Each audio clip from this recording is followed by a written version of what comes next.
Hey guys, I've finally got a Halo 3 video to share. I'm sorry it's not me playing, it's an old video from swvj director and I hope it's okay with him if I use it. I hope it will be. It's his 50 game. Well, I mean, he's playing on his 49, so if he wins he might get his 50, who knows? There's a bit of a spoiler, he does win and he does get his 50. So it's quite an old video, but it's got some pretty darn good gameplay and some nice aggressive style play which is always more entertaining to watch. I'm a bit too passive, I think, on most games, which isn't the most entertaining, but this one should be good, and he's better than me, so it might be a little bit less stressful to watch, easier to watch maybe. I did have a gameplay that I could have possibly done, which was the team doubles one, which is also on Guardian. It was team doubles snipers, and I got a running riot as sharpshooter, but the people I was playing weren't. Actually, no, they were okay, but I played really passively in that, which is why I got such a long kill streak. And it was quite a long game, so it probably wouldn't have been very entertaining to watch. And there weren't really any particularly nice snipes in it. So there was not really any advantage of it over this one. And this one's just good because, I mean, Team Slayer is much nicer to watch than Team Doubles. Well, for me it is anyway.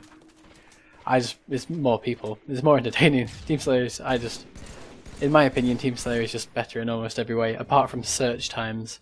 That's where it's let down. Like in Team Doubles, it'll find a game really quickly, but Team Slayer takes a little bit longer. For me, anyway, I find. This is a weird bit. That guy jumps off, and I'm not sure if that was planned, but that worked really well for Blue Team. Like I think it was either an accident and well timed on Blue Team's part, or it could have just been a really elaborate setup to try and bait someone coming around the corner, but I doubt that was the case. There's a couple of good instances of bait and switching. In this game, Red Team just has overall good teamwork as a punishment for teabagging, which shouldn't teabag, bad teabagging.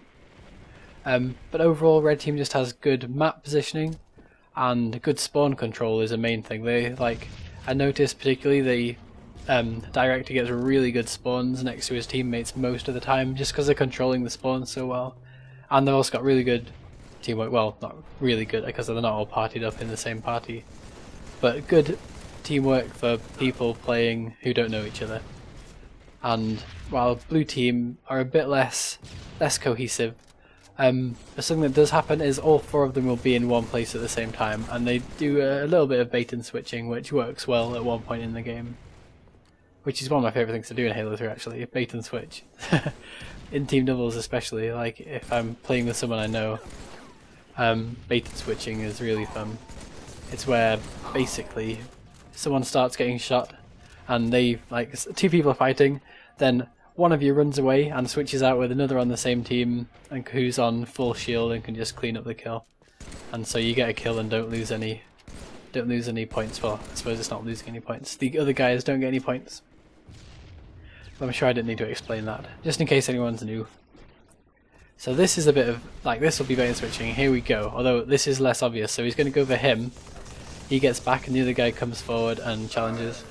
And that was against an overshielded player. I mean, if the bubble shield wasn't there, it would have probably been a double kill to the person we're watching, to director, just because it's, well, they're less protected without the bubble shield.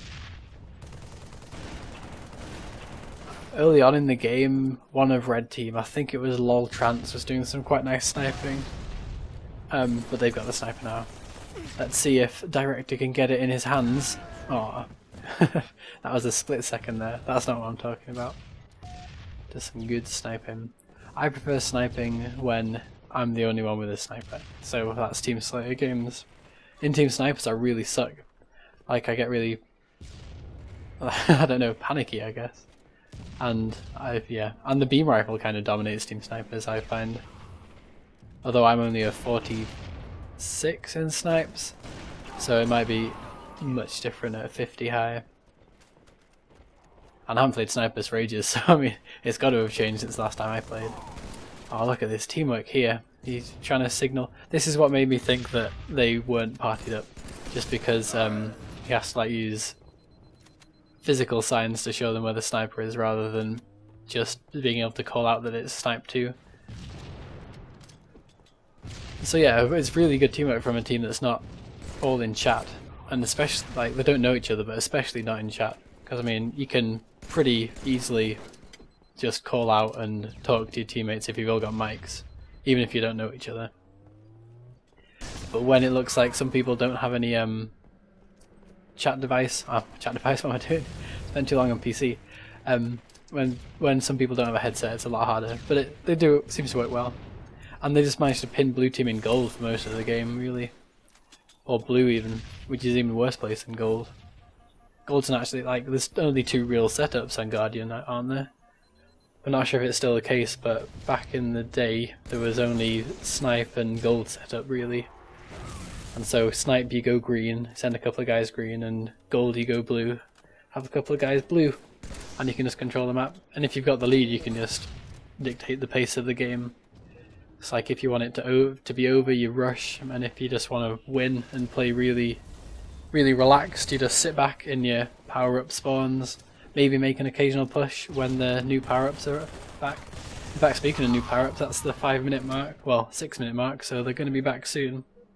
There's a bit of delay on the overshield because it's been picked up late a couple of times, but Invis might be back soon. If not already be back. I wasn't keeping my eye on when it was picked up last time. But look, if on the radar there was all 4 of them, well, 3 of them. Which is what I was talking about, they're just pinned in bottom gold and blue, which is terrible. And that's what I was talking about, the good spawns, like spawning blue when the other team is bottom gold is really good, because there's no way they can easily get to you, and you can rain grenades on and keep them pinned there. And it either gives your teammates chances to put shots on, or it gives your teammates time to get the power weapons and power-ups. So that's just a good spawn. And the game's actually coming to a close. Well, that was quicker than I thought. This guy does a really good job. Watch his nade. That was really well played. I'm not sure if he was host, but it was just a good nade anyway. Like, in that situation I'd expect just to die. If you trapped snipe 1 bridge and getting shot from mid, bottom mid, you're kind of in a bad position. So he did well there. But the game's coming to a close. Overall, good gameplay. And hopefully I'll be able to get some gameplay of my own soon. Anyway, thank you for watching. Goodbye.